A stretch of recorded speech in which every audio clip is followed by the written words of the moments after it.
जो कि more than enough है करोड्स ऑफ रुपी जनरेट करने के लिए, वो भी सिर्फ, लेकिन उनकी ईयरली इनकम करीब सेकेंड स्ट्रेटेजी की तरफ जो कि सौरव जोशी यूज करते हैं। इसीलिए ज्यादातर थंबनेल्स इनके बहुत ही ज्यादा एंड में मैं आपको बहुत ही सीक्रेट चीजें बताने वाला हूँ जो डिजर्व करता है, बस उसको थोड़ा लेवल का कंटेंट किसी के बस का नहीं है प्रोड्यूस करना। इंडियन व्लॉगिंग इंडस्ट्री का मास्टरमाइंड है सौरव जोशी, और मैं ऐसा क्यों कह रहा हूँ अभी आपको वीडियो के एंड तक पता चल जाएगा कि सौरव जोशी इतना क्रिंज होते हुए भी, इतना बकचोद होते हुए भी इंडियन व्लॉगिंग इंडस्ट्री का मास्टरमाइंड कैसे है। जहाँ बाकी व्लॉगर्स को 1 मिलियन व्यूज लाने में भी गांड पड़ जाती है, वहाँ ए भाई लिटरली 8-10 मिलियन व्यूज इसके लिए मजाक है। मतलब बकचोदी करते करते ऐसे आ जाते हैं 8-10 मिलियन व्यूज। आप लोग ने भी कभी ना कभी सौरव जोशी के व्लॉग देखे ही होंगे। सौरव जोशी अपनी इनकम कई बार रिवील कर चुका है, लेकिन उसकी रियल इनकम क्या है वो हम लोग इस वीडियो के एंड तक डिकोड करने वाले हैं। आखिर सौरव जोशी ऐसी कौन सी सीक्रेट चीजें जानते हैं व्लॉगिंग के बारे में जो बाकी व्लॉगर्स को भनक भी नहीं है। सौरव जोशी की अनसीन स्ट्रेटजीज को भी डिकोड करने वाले हैं, और ये भी देखने वाले हैं कि सौरव जोशी की सोशल मीडिया प्रेजेंस की वजह से वो कितने ज्यादा पावरफुल बन चुके हैं। 30 मिलियन सब्सक्राइबर हो गए हमारे। कम से कम मैंने 20 करोड़ रुपए अपने, अगर मैं बैटिंग एप्स प्रमोट करता तो 20 करोड़ तो आराम से कमा लेता। इजीली कमा लेते 20 करोड़, उससे भी ज्यादा, उससे भी ज्यादा। मैंने आज तक कभी एक भी प्रमोट नहीं। सौरभ जोशी ये कहता है कि मैं मिलना नहीं चाहता किसी को, मेरे पास किसी को मत भेजो, डायरेक्ट मना कर दो, वो मिलना नहीं चाहता। सौरभ जोशी क्या कहता है? मिलना नहीं चाहता।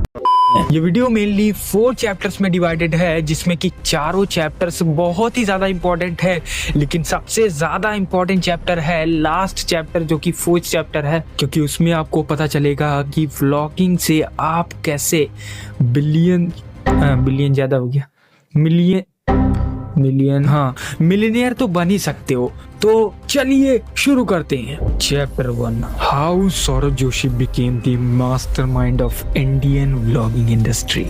देखिए, सौरव जोशी के मास्टरमाइंड होने के पीछे मेनली 3 रीजंस हैं, और सबसे पहला है उनकी ऑथेंटिसिटी और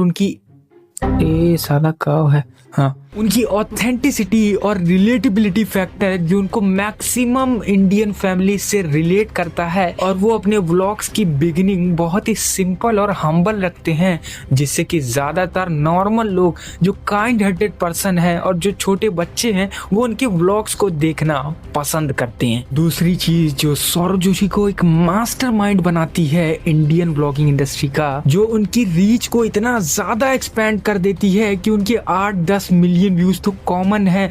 जब उनकी वीडियो वायरल होती है तो 20-30 मिलियन व्यूज से नीचे नहीं जाती है, और भाई के मंथली व्यूज तो 400-500 मिलियन कॉमन है, और वो सिर्फ इसी फैक्टर की वजह से हैं, जो कि है फैमिली सेंट्रिक कंटेंट। बहुत से पेरेंट्स ऐसे हैं जिनके बच्चे व्लॉग देखते हैं इनके, और वो मना नहीं करते हैं, और उस पॉइंट के बाद वो लोग पूरी तरीके से रेस्ट्रिक्ट कर देंगे इनके व्लॉग्स को देखने के लिए। और तीसरा फैक्टर जो सौरव जोशी को एक मास्टरमाइंड बना देता है हमेशा के लिए, और इकलौता मास्टरमाइंड बना देता है, वो है इनकी कंसिस्टेंसी और डेडिकेशन। भाई ने पहले 10 डेज का चैलेंज लिया, वो कंप्लीट किया, 20 डेज का चैलेंज लिया, वो कंप्लीट किया, 100 डेज का चैलेंज लिया, वो भी कंप्लीट किया, और उसके बाद 200 डेज का चैलेंज लिया, वो भी कंप्लीट किया, और फाइनली भाई ने 365 डेज का चैलेंज लिया, और उसको लेने के बाद तो भाई साहब उसके बाद तो पीछे देखा ही नहीं सौरव जोशी ने। और एक व्लॉगर के लिए एक सक्सेस की पीक जो होती है वो उन्होंने देखी 365 डेज चैलेंज के बाद, क्योंकि यूट्यूब उनकी वीडियोस को इतना अग्रेसिवली पुश करता था कि उनकी वीडियोस पे 8-10 मिलियन व्यूज आने लगे, वो भी डेली बेसिस पर। मतलब भाई लिटरली लोगों के लाइफ टाइम की करियर की वीडियोस मोस्ट पॉपुलर 8-10 मिलियन होती हैं, और इनके डेली की व्लॉग्स 8-10 मिलियन पहुंचने लगी। और अभी के टाइम पर सौरभ भाई डेली व्लॉगिंग करते हैं। वेल, अभी हम लोग बढ़ते हैं अपने नेक्स्ट चैप्टर पे, जो कि है actual income of Saurabh Joshi. Saurav Joshi के लॉन्ग फॉर्म कंटेंट में 450 से 500 मिलियन व्यूज आते हैं, जो कि मोर देन एनफ है करोड्स ऑफ रुपी जनरेट करने के लिए, वो भी सिर्फ एड रेवेन्यू से। और सौरव जोशी के एस्टिमेटेड 60 मिलियन व्यूज आते हैं शॉर्ट फॉर्म कंटेंट से, और इनके मीम पेजेस के व्यूज तो साइड में रख दीजिए। तो सौरव जोशी मोटा लॉन्ग फॉर्म कंटेंट से बनाते हैं करीब 2.5 से 3 करोड़ रुपए, जो कि बहुत ही ज्यादा माइंड ब्लोइंग है एक व्लॉगर के लिए। और 40-50 हजार रुपए इनके शॉर्ट फॉर्म कंटेंट से आ जाते हैं, वो भी मजाक में। सेकेंडली, इनकी इनकम होती है यूट्यूब प्रीमियम से, जो कि अप्रोक्सीमेटली 30 लाख रुपीस के आसपास है। और इनको फैन की तरफ से फंडिंग वगैरह मिलती है, जो वो करीब 40 लाख के आसपास है। और तीसरी चीज जो भाई के इनकम में कंट्रीब्यूट करती है वो है ब्रांड डील्स, और इनको इजीली 1 CR से 1.5 CR की ब्रांड डील्स मजाक में। एड रेवेन्यू से 2.5 से 3 करोड़, और यूट्यूब प्रीमियम से करीब 30 lakh, fan funding 40 lakh, brand deals करीब 1 से 1.5 करोड़। तो मोटा इनकी इनकम अप्रोक्सीमेटली जो बनती है वो है 5 से 6 करोड़ पर मंथ। तो सौरव जोशी भाई, अगर आप ये वीडियो देख रहे हो तो प्लीज क्रॉस चेक करके बताओ कि ये सही है या फिर नहीं। इसलिए बिकॉज यूट्यूबर्स अपनी इनकम कभी रिवील नहीं करते हैं, एंड सबको जानना है कि आपके एक वीडियो की इनकम कितनी होती है। एंड आपके तो बहुत मिलियंस में व्यूज आते हैं, सो आपके मोस्ट फेमस वीडियो का एक इनकम आप अगर आइडिया दे सकते हो। एक थार खरीद सकते हैं, इतनी है। एक थार रॉक्स खरीद सकते हैं। और एक बात कि ये एक एस्टिमेट है, ये एस्टिमेट कितना दूर है या कितना पास है ये तो भाई वही बता सकते हैं। और सौरभ भाई मंथली तो 5 से 6 करोड़ के आसपास कमाते हैं, लेकिन उनकी ईयरली इनकम करीब 60 से 72 करोड़ के आसपास है, जो कि बहुत ही ज़्यादा होती है एज अ व्लॉगर, क्योंकि वो अभी कुछ खास बिजनेस वगैरह इस्टेब्लिश नहीं किए हैं और ना ही करने की कोशिश कर रहे हैं।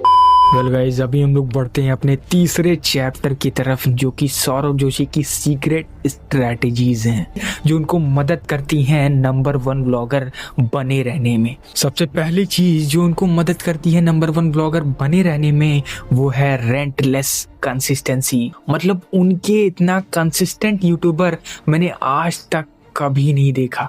कैरी मिनाटी हो, भुवन बाम हो, आशीष चंचलानी हो या कोई भी बड़ा यूट्यूबर हो, आपने किसी भी यूट्यूबर को इतना कंसिस्टेंट कभी भी नहीं देखा होगा। ऑफ कैमरा काम करती होंगी कंसिस्टेंटली, लेकिन ऑन कैमरा भाई 365 डेज कंसिस्टेंटली वीडियोस अपलोड की है, तो इतनी सक्सेस तो भाई डिजर्व करता है अपना सौरभ भाई। लेकिन इस रेंटलेस कंसिस्टेंसी में सबसे मेन चीज है डेली व्लॉगिंग की कमिटमेंट। भाई ने कमिटमेंट कर दी थी कि मैं अब डेली व्लॉगिंग करूंगा और एक भी दिन का व्लॉग मिस नहीं होगा।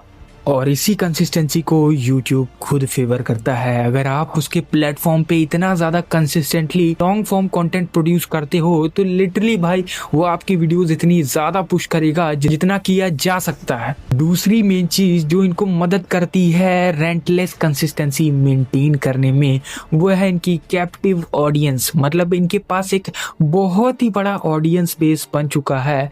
मैटर नहीं करता आप वो छोटे बच्चे हैं। बहुत लोग इनको ट्रोल करते हैं ये सोच के कि अरे भाई इसकी ऑडियंस तो पिकाचू है।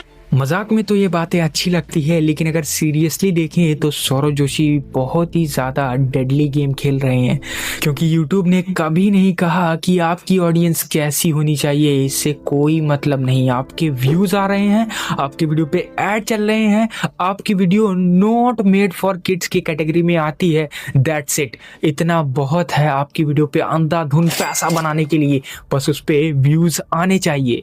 और तीसरी चीज जो रेंटलेस कंसिस्टेंसी में इनको हेल्प करती है वो है रैपिड ग्रोथ।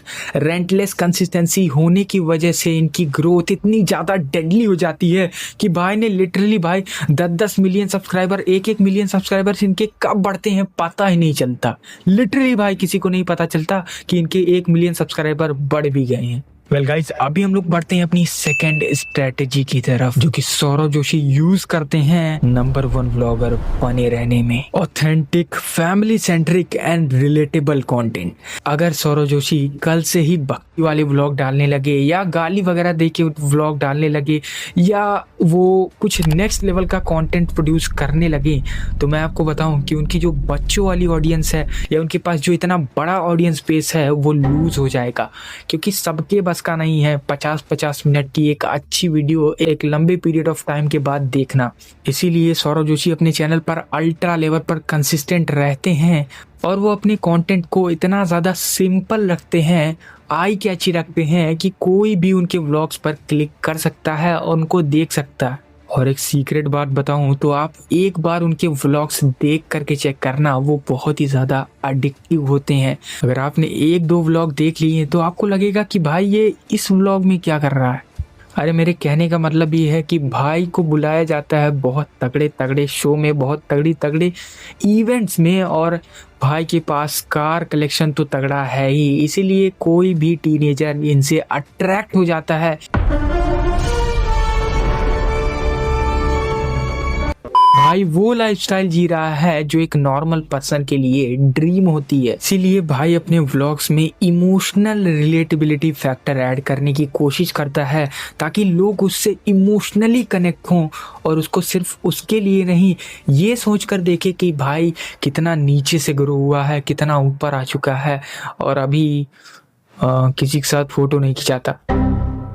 और यही नहीं, भाई के व्लॉग्स की बिगिनिंग बहुत ही हम्बल होती है, बहुत ही नॉर्मल होती है ताकि कोई भी इनके व्लॉग्स को देख सके। सौरभ जोशी अपने व्लॉग्स में और अपने थंबनेल्स में बहुत ही हाईली इफेक्टिव विजुअल्स यूज करते हैं जिसमें नो एडिटिंग होती है, बस सिंपल सा एक आई कैची थंबनेल जो सबसे बेस्ट पार्ट होता है व्लॉग का, वो ये थंबनेल लगा देते हैं। इसीलिए ज़्यादातर थंबनेल्स इनके बहुत ही ज़्यादा आई कैची होते हैं और बहुत ही सिंपल होते हैं जो कि किसी को भी अट्रैक्ट कर सकते हैं इजीली। और सौरभ जोशी की तीसरी सीक्रेट स्ट्रेटजी है smart use of story telling and visual elements. It's not about your equipment, it's about emotion. A strong story creates retention, and powerful visuals multiply your impact. भाई अपने vlog में emotional sound effects भी लगाते हैं, emotional background music लगाते हैं ताकि audience और भी ज़्यादा कनेक्ट कर सके। कभी कभी, मैं ये नहीं कह रहा हूँ सभी व्लॉग्स में लगाते हैं, लेकिन लगाते हैं।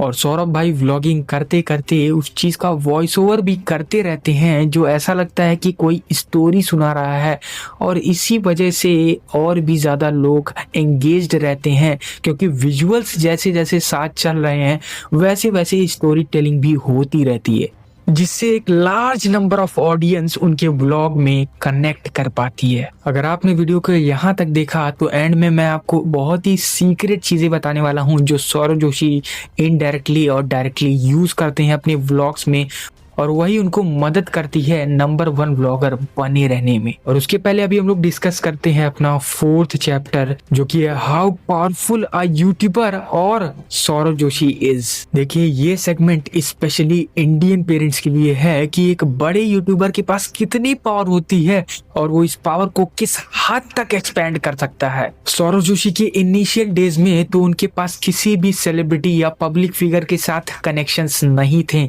लेकिन अभी के टाइम पे सौरभ जोशी इतने ज्यादा बड़े बड़े पब्लिक फिगर्स और पॉलिटिशियंस के साथ कनेक्टेड हैं। सौरभ जोशी जिस स्टेट में रहते हैं उत्तराखंड, वहाँ के चीफ मिनिस्टर भी इनसे मिल चुके हैं, और ना सिर्फ मिल चुके हैं बल्कि इनके साथ स्टे किए हैं और वीडियो भी शूट किए हैं। और इतना ही नहीं, ये एक बहुत ही बड़े पॉपुलर एडटेक कंपनी के सीईओ से भी मिल चुके हैं जिनका नाम है अलक पांडे AKA फिजिक्स वाला।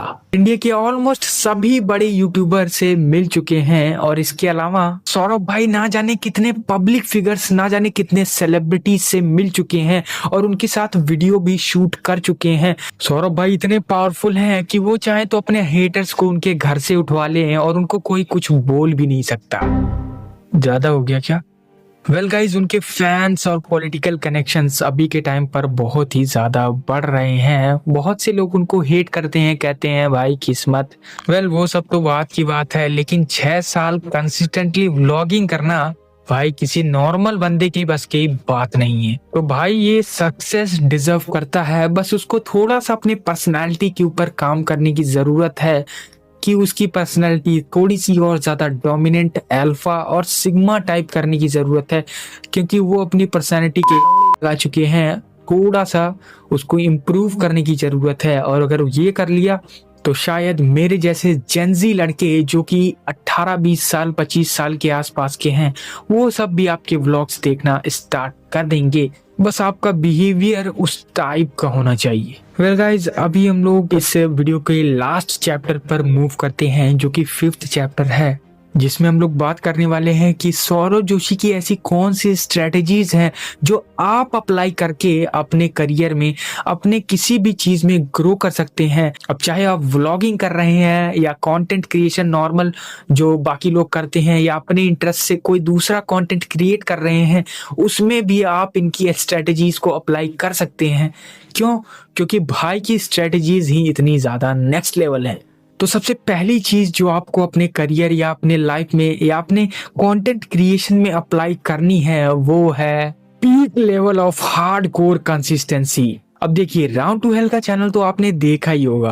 राउंड टू हेल का लेवल का कंटेंट किसी के बस का नहीं है प्रोड्यूस करना। अब आपको लगता है कि राउंड टू हेल कंसिस्टेंट नहीं है? वो ऑफ कैमरा अपने गोल्स पर कंसिस्टेंटली काम करते रहते हैं, ताकि फ्यूचर में बहुत ही ज्यादा डेडली और perfect skit videos, web series type की वीडियोस प्रोड्यूस कर सकें, जो अभी तक यूट्यूब पर नहीं आई है। और वैसे ही कंसिस्टेंसी बहुत ही ज्यादा जरूरी है किसी भी काम में। और दूसरी चीज जो आपको फॉलो करनी है वो है don't be a bloody bullshit, be fucking egoistic in terms of growth. अगर आपको ग्रोथ करना है अपने लाइफ में, तो उसके लिए आपको नेवर गिव अप वाला एक बहुत ही ज्यादा नेक्स्ट लेवल का हार्डकोर माइंडसेट बिल्ड करना होगा, जिससे कि आप अंदर से अपने सोल से एक्सेप्ट कर लो कि भाई गिव अप तो नहीं कर सकता, कुछ भी कर सकता हूं लेकिन गिव अप नहीं कर सकता। Growth, mercy is weakness. Be deadly, egoistic.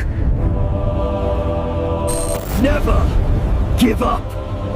Those who endure become the ultimate rulers. और तीसरी चीज जिसमें कि पहले के 2 पॉइंट्स आपको काम आएंगे हमेशा के लिए, वो है think big as much as you can। जितना बड़ा आप सोच पाते हैं, उतना ही ज्यादा आपका पॉइंट ऑफ व्यू डाइवर्स होता जाता है, जिससे कि आपके सक्सेस के चांसेस 101% इंक्रीज होते रहते हैं। The world doesn't reward noise. It rewards thinking. Think.